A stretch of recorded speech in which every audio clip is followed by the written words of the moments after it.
After every new jihadist attack against the West, politicians reassure us that the atrocity does not represent the true nature of mainstream Islam.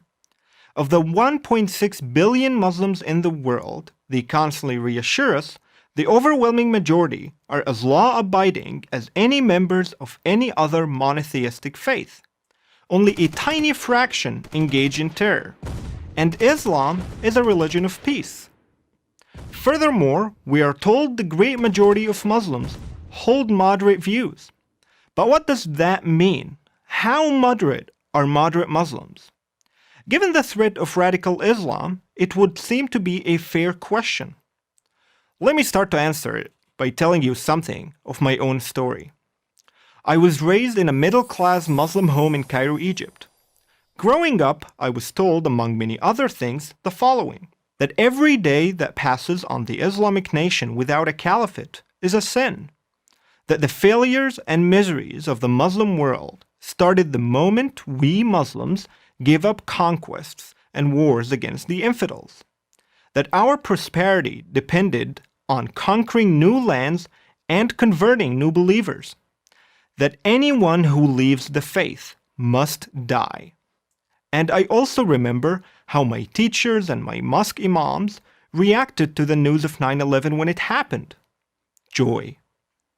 My experience was typical, and there is data to prove it. According to the Pew Research Center, 88% of Muslims in Egypt, 62% in Pakistan, 86% in Jordan, and 51% in Nigeria believe that any Muslim who chooses to leave Islam should be put to death. Similar, if not identical numbers, are in favor of stoning people who commit adultery, severely punishing those who criticize Muhammad or Islam, and chopping off hands for theft. All of these practices are a part of the penal code of Islamic law, which is known as Sharia. And 84% of Muslims in South Asia, 77% in Southeast Asia, 74% in the Middle East and North Africa, and 64% in Sub-Saharan Africa support Sharia as the law of the land.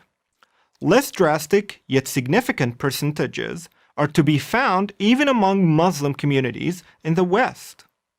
So too, most of the world's Muslims believe that any acts of violence against Israel, including suicide bombers in buses and restaurants, are justified. Now, does any of this sound moderate to you? Yet, if anyone raises these inconvenient truths here in the West, he is sure to be called an Islamophobe, a hater of Islam.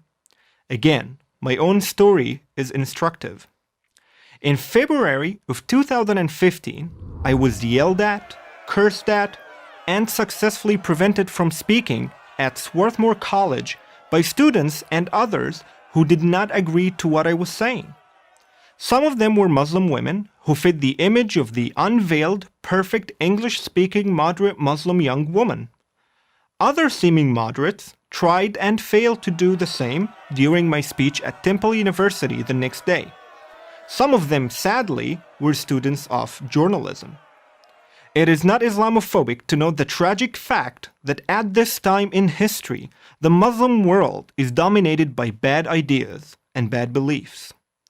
That is why millions of so-called moderate Muslims do not rise up to denounce Islamic terror. Because the word moderate, as we understand it, does not really apply. If moderation means you tolerate freedom of speech, freedom of religion, freedom of the press, women's rights, and gay rights, moderate Muslims are a distinct minority. Of course they exist, millions of them, but among believing Muslims, they do not represent anywhere near a critical mass. The values of the West and the values of Islam, as practiced in the Muslim worlds of the Middle East, North Africa, and South Asia, and more in Europe, are not compatible. Western politicians can deny this, but this denial does not change the reality. It is these bad ideas and beliefs that provides the soil in which radical Islam grows. Ignoring this only prevents us from effectively fighting Islamist terror, and at the same time, it hurts those heroic Muslims who really are moderate. Until we begin to tell the truth about Islam, always in respectful language, the only solution to Islamist terror will never take place. That solution is Islam reforming itself. I do believe that reform is possible. It can, of course, only be done from within Islam. The West can be a part of that reform, but only if it faces and tells the truth. The sooner it does so, the better for all of us. I am Hussein Abu Bakr for Prager University.